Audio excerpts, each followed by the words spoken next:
B answer है बेटा, B answer है 2.64। गौरव एग्जैक्ट है आपका, बिल्कुल सही। ठीक है, तो क्वेश्चन क्या है, monochromatic light source capital S of wavelength 440 nanometer is placed slightly above the plane mirror capital M। Plane mirror था आपके, इसके जस्ट थोड़ा सा अबव इसको कैपिटल एस रख दिया। मैंने बताया थोड़ा ही अबव होगा, नहीं तो बातें पता है आपको, स्क्रीन पर पैरेलल वेव्स नहीं पहुंची तो सब बेकार है। तो ये थोड़ा सा ही, थीटा बहुत स्मॉल है इसलिए जैसा गिवन भी है आपको। ठीक है ना, तो वही सब बोल दिया इसने। Image of S in can be used as a virtual source to produce interference fringes on the screen, ये सब देख चुके हैं अपन। Distance of source capital S from O, ये देखिए ध्यान से, पैरामीटर्स जो दे रखे हैं। एस ओ डिस्टेंस आपको 20 सेंटीमीटर बता रखी है, and the distance of the screen from capital O is 100 centimetre, तो ये आपको 100 सेंटीमीटर गिवन है यहाँ पे। ठीक है, इफ द एंगल थीटा बहुत छोटा है, ध्यान दीजिए इस पर, 0.5 इंटू 10⁻³ रेडियन, बहुत स्मॉल है, 0.0005। ठीक है, the width of the interference fringes observed on the screen will be, तो आपको पहले तो ये पता होना चाहिए विड्थ, फ्रिंज विड्थ का फार्मूला अनचेंज रहेगा इसमें।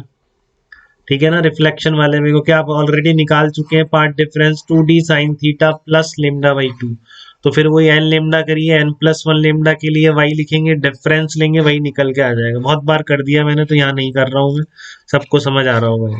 ठीक है, अब इसमें कैपिटल डी कौन सा होना है, ये डिस्टेंस कैपिटल डी होनी है, दोनों सोर्सेस के बीच की डिस्टेंस स्मॉल डी होनी है। देखो अगर ये एसओ है तो मैं इसको एसओ साइन थीटा और S dash O sine theta लिख सकता था क्या?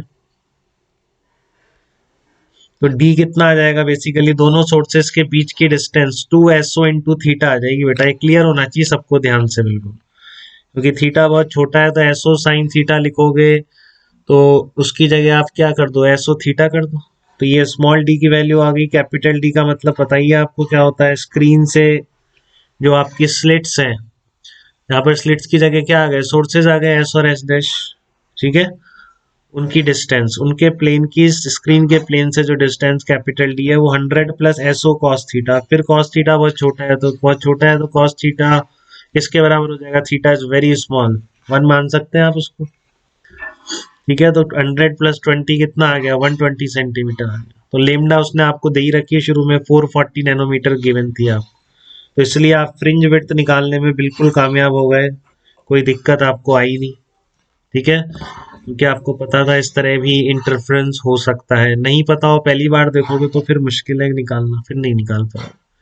बट अब आपने देख लिया है, क्वेश्चन कर लिया है, तो अब आपसे बनना चाहिए रिफ्लेक्शन का। ठीक है, क्लियर है एकदम, कोई डाउट तो नहीं बेटा इसमें किसी को? 2.64 mm आ जाएगा, आप निकालेंगे।